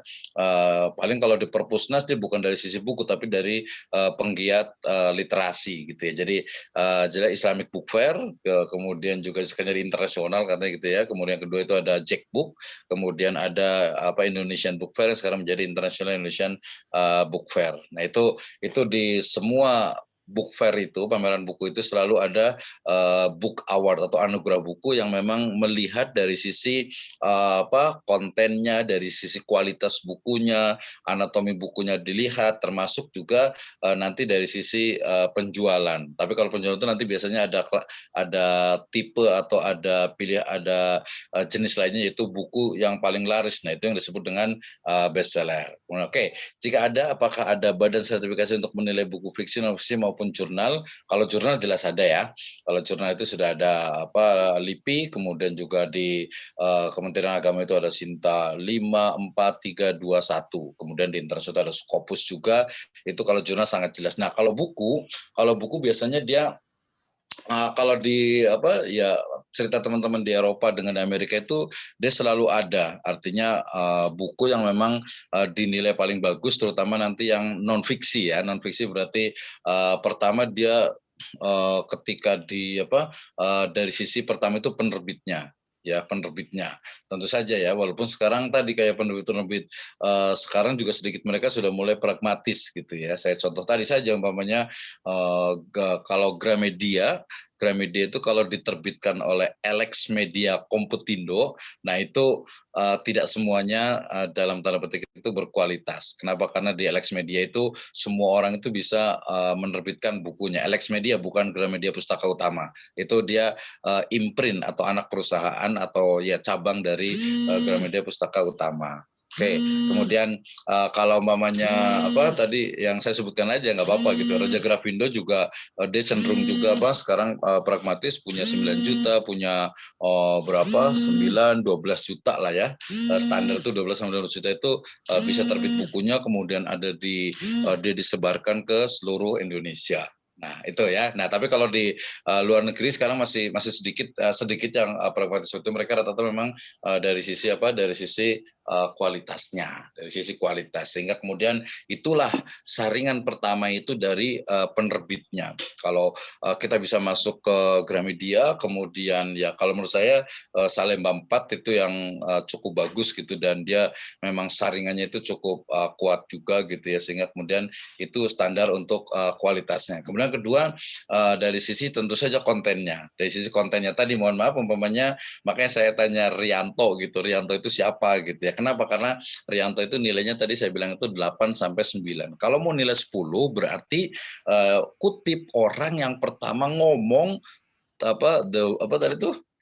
time of money, the time values of money gitu ya. Itu siapa, kan pakai bahasa Inggris gitu. Jadi itu yang cari di bukunya siapa. Kalau bisa juga first book, buku pertama, bukan buku yang ditulis di Indonesia kemudian dia ngutip ke sana lagi. Tapi kalau umpamanya untuk S1 sih masih bisa lah nilainya tadi kan 8 sampai 9 gitu ya.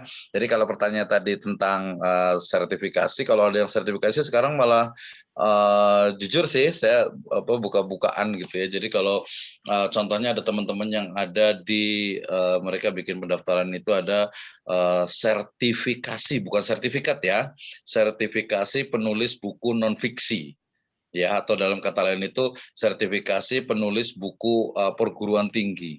Ya, tapi ternyata ketika saya nanya-nanya ke Ban PT gitu ya, itu ada pelatihannya juga. cuman 2,5 juta ya. Jadi 2,5 juta ikut pelatihan, kemudian kita tersertifikasi menjadi penulis non fiksi atau menjadi penulis buku perguruan tinggi. The problem is what's next? Kalau sudah dapat sertifikat mau ngapain gitu ya, bangga, oke lah nggak apa-apa, masih boleh lah ya gitu. Kemudian jangan-jangan nggak nulis lagi. Ya boleh, nggak apa-apa juga, nanti ada 1 juta lagi kalau nggak salah itu kita bisa menjadi trainer untuk penulisan buku non fiksi. Itu ada teman-teman ada Bambang Trim, ada teman Pak Rahmat Rosadi juga, dokter-dokter rata-rata sih memang itu ya. Tapi saya bilang ya nggak apa-apa lah, yang penting kita sama-sama di literasi suka nulis, silakan aja. Sekitar 2,5 juta itu dapat sertifikat dan itu BNSP gitu ya, BNSP untuk terus. Tapi ya yang kalau menurut saya tadi, kalau sudah punya sertifikat mau ngapain gitu ya. Oh, ada yang next levelnya, bayar 1 juta lagi pelatihan, dia menjadi trainer untuk menulis buku non fiksi ya, dalam ini non fiksi dan juga rata-rata di perguruan tinggi. Nah itu ya. Tapi kalau kemudian dapat trainer juga, saya kenal gitu kan, trainernya juga nulisnya paling cuman masih di bawah 5 gitu ya. Kemudian juga ketika sudah, apalagi peserta yang dapat sertifikat itu, jadi ngomongin orang jadi ini ya. Intinya itulah ya, intinya itu bahwa sertifikasi untuk penulisan itu sudah ada, tapi kalau di sini sertifikasi untuk buku fiksi dan non fiksi itu secara ini belum ada. Setahu saya belum ada. Kalau jurnal tadi juga jelas sekali sudah ada. Oke, terima kasih untuk Ibu Wani gitu ya. Ini silakan semangat untuk menulisnya. Saya ada 2 tulisan juga yang agak mirip-mirip sebenarnya itu. Yang pertama itu ada surat untuk ayah gitu ya, surat untuk ayah. Jadi sebenarnya tulisan esai, tetapi bentuknya itu surat gitu ya. Tapi suratnya itu fiksi ya, bukan fiksi, artinya surat itu nggak betul-betul dikirim ke ayah saya gitu ya, tapi itu ya saya tulis saja gitu, pokoknya surat untuk ayah gitu. Intinya sebenarnya sih dakwah ke orang tua gitu. Kemudian yang kedua itu terinspirasi dengan tulisannya atau dari hadis Nabi tentang seorang ayah yang mengajarkan putrinya atau anak perempuannya itu yang mau menikah. Nah, saya lagi nyusun gimana seorang ayah itu memberikan ujangan kepada anaknya, tapi dalam bentuk buku ya, dalam bentuk buku gitu. Karena inspirasi dari hadis itu kan salah satunya adalah seorang pesan seorang ini ya, seorang ya mungkin orang desa, orang Baduy, orang gunung gitu. Tapi kemudian pesannya itu diabadikan bahwa wahai putriku, ketika engkau menikah hendaklah engkau itu memosisikan diri sebagai budak bagi bagi suamimu. Kemudian jangan pernah suamimu itu mencium bau yang tidak sedap dari tubuhmu dan seterusnya, banyak sekali gitu ya. Jadi itu inspirasinya. Tapi di era sekarang kan sangat mungkin sekali untuk dieksplor. Tadi hampir sama dengan berdamai dengan depresi. Saya yakin Ibu bisa nih untuk melanjutkan. Baik, silakan, ada yang mau bertanya lagi yang berikutnya, yang lain.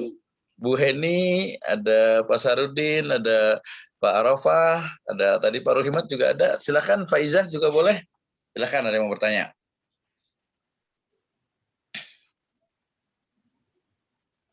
Atau sudah sambil rebahan sampai ketiduran? Ya, kalau kita tanya satu-satu. Pak Rohimat silakan, sampai di mana nih? Udah 25 hari nih ya. Di Kebut saya yakin bisa. Kemarin saya bikin tadi pertama disertasi, kemudian tesis, bukan bikin sih, ngedit plus nambahin lah sekitar 25% ya, ada 80 halaman gitu lah ya. Gitu. Oke, Pak Rohimat silakan. Bismillah, Assalamualaikum warahmatullahi wabarakatuh. Dokter, sehat Pak Dokter?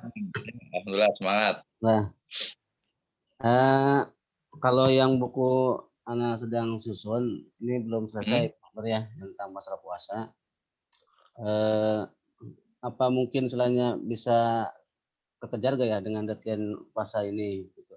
Kalau enggak, apa baiknya selainnya dengan buku saku atau gimana? Itu saran dari Pak Rohimat mendingan gini aja, cari waktu 1 hari saya target 3 hari lah, 3 hari tapi terputus beda hari aja. Umpamanya Pak Rohimat setiap hari Senin umpamanya ketemu dengan saya gitu ya. Yang lain sebenarnya boleh sih deket-deket gitu ya, silakan aja ya. Jadi 3 hari ketemu dengan saya, bisa umpamanya setiap hari saya kosong itu hari Senin umpamanya gitu ya, hari Senin.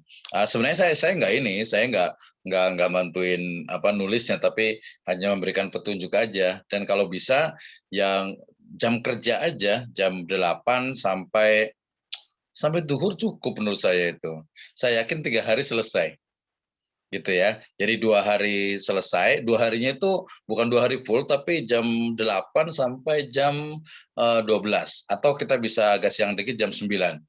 9, 10, 11, 12. 9, 10, 11, 12. 3 jam. 3 jam kali 3 hari berarti 9 jam. 9 jam saya bisa pastikan selesai. Gitu ya. Wah. Jadi karena memang mungkin perlu sebenarnya gampang aja sih. Jadi gini aja umpamanya. Oke Pak Rohimat, tadi itu kan outline-nya sudah jadi ya. Jadi udah jadi. Oke, sekarang fadilah dari Ramadan. Nah, kita nanti syaratnya ada internet, soalnya di sini ada internet gitu ya, pakai wifi. Oke, sekarang cari fadilah dari Ramadan. Oh, tapi bukunya juga udah ada. Buku saya juga banyak juga, tinggal dikasih nih, tinggal diurutkan. Al-Quran nggak usah diketik, hadis nggak usah diketik. Kemudian fadilah kita tinggal tambahkan sedikit. Jadi 3 jam pertama saya yakin itu sudah kasar gitu, dalam artian itu sudah jadi buku kasar. Itu kalau cuma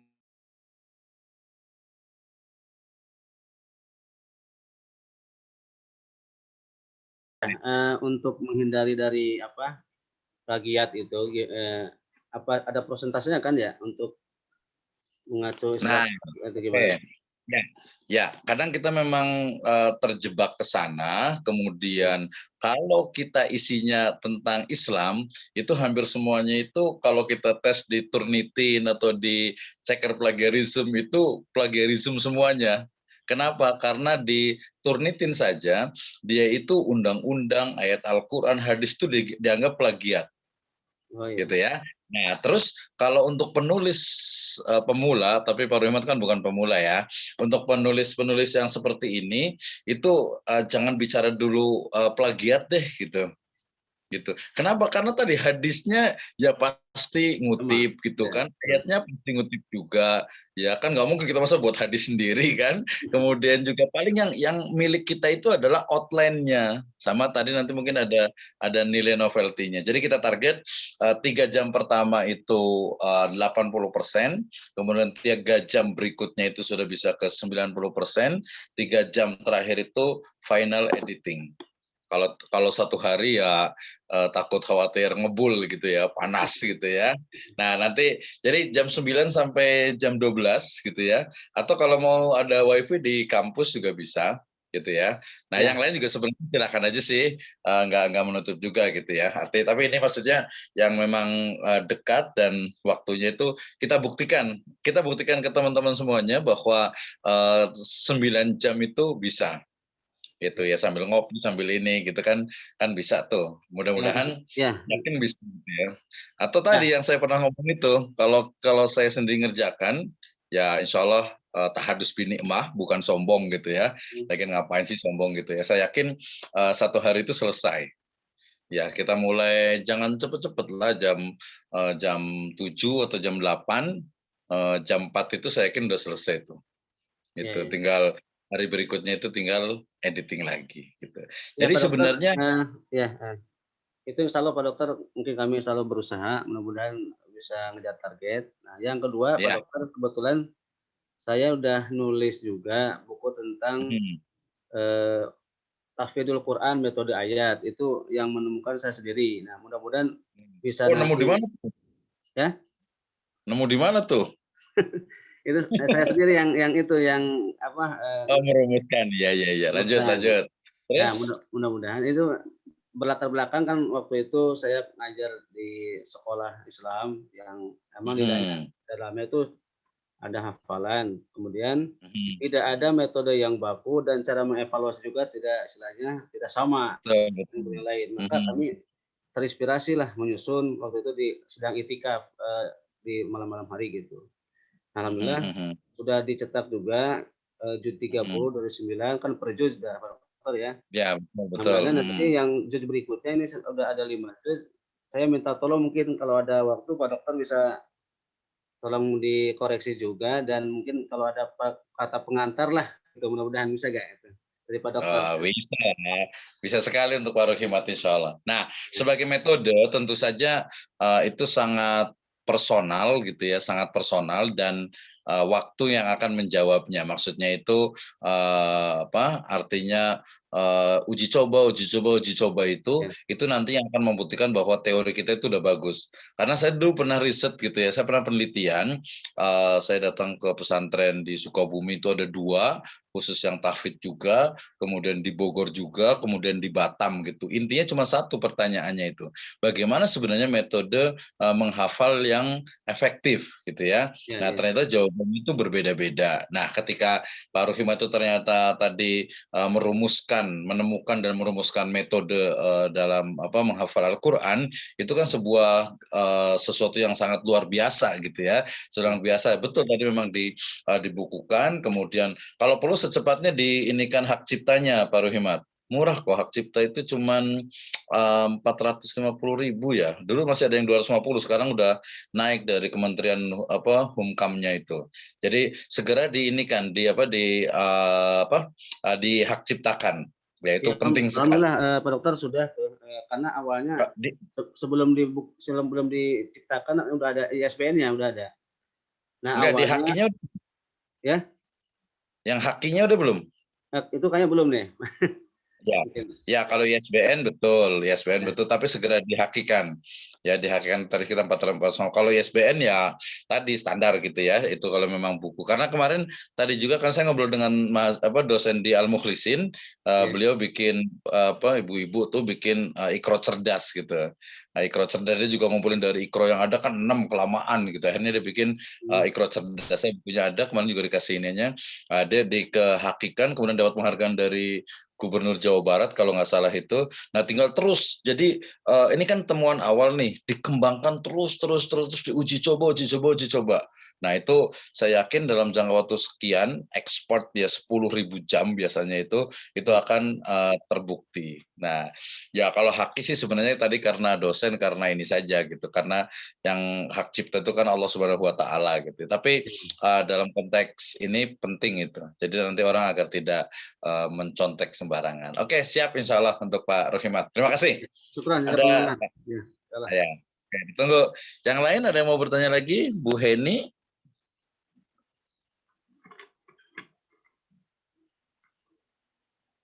Bu Heni ada pertanyaan?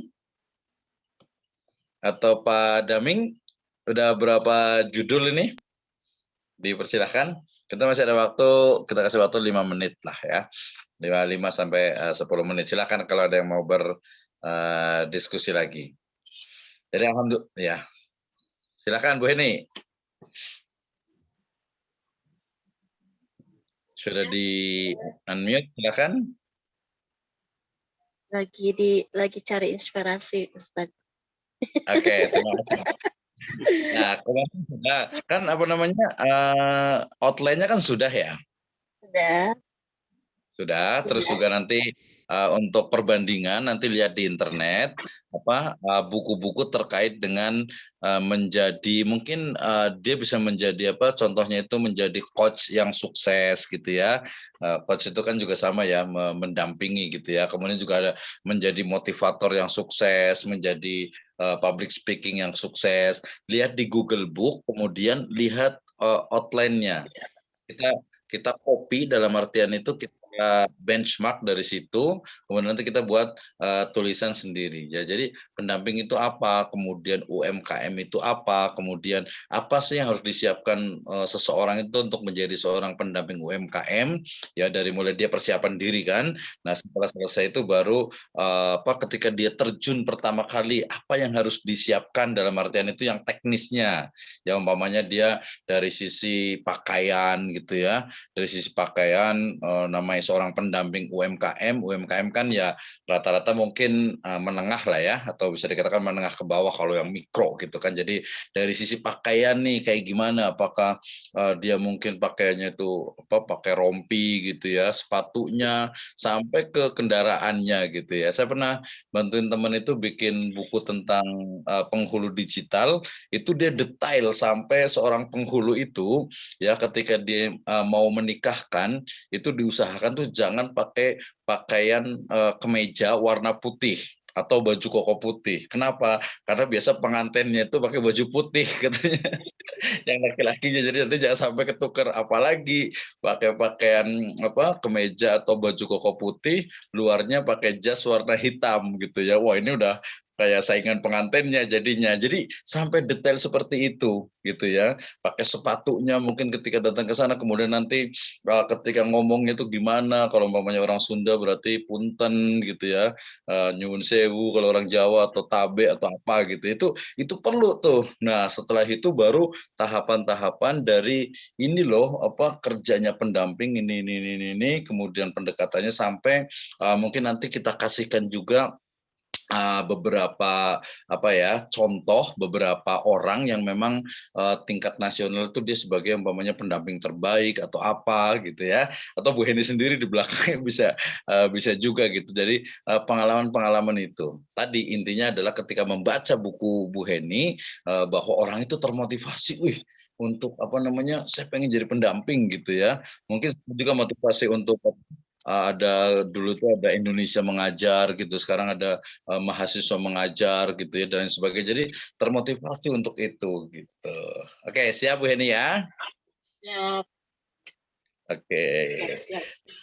Nanti ditunggu untuk ini berikutnya. Kemudian kalau tidak ada, saya kasih closing statement, terutama terkait tadi dengan saya kasih apresiasi yang luar biasa untuk Ibu Wani karena sudah mengirimkan untuk buku Kenapa Saya Harus Menulis. Nah, ini proyek yang minimalis dalam artian itu nanti khawatir kalau umpamanya beberapa itu tidak sampai ke akhir bukunya, maka minimal di pertemuan ini kita menghasilkan satu buku antologi atau satu buku antologi ya, antologi. Kemarin temanya itu adalah kenapa kita harus menulis gitu ya, tetapi judulnya itu terserah gitu ya.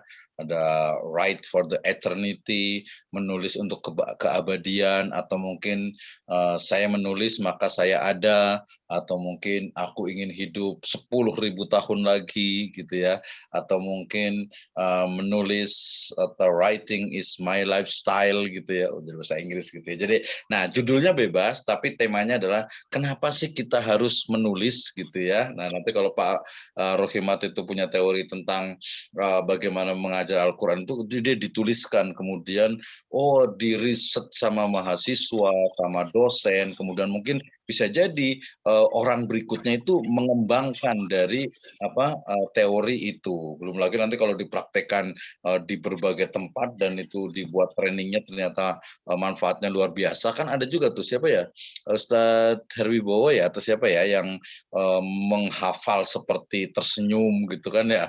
Ada juga, atau karantina yang 30 hari bisa hafal Al-Quran, banyak banget gitu ya. Nah itu tadi yang saya bilang itu waktu yang akan menjawabnya. Maksudnya adalah bahwa termasuk, tapi lupa juga Pak Rohimat nih. Jadi banyak juga ide dan gagasan yang sangat luar biasa, tetapi karena promosinya nih, networkingnya, kemudian sosialisasinya itu kurang, akhirnya ya hanya orang tertentu saja Nah, saran saya ya, tapi insya Allah ini sudah dilakukan sebenarnya. Tapi mungkin perlu lebih masif lagi gitu ya, lebih masif lagi dalam artian itu kenalkan ini loh apa namanya cukup bagus, silahkan diuji coba gitu. Dan kita jangan takut dengan umpamanya, oh nanti diuji coba ada yang lebih senior nih atau mungkin ini sudah umpamanya kita teskan itu umpamanya di mana tuh ya, yang pondok Al-Quran gitu ya di sini dekat rumah itu kan rata-rata memang anak-anak itu udah 30 juz juga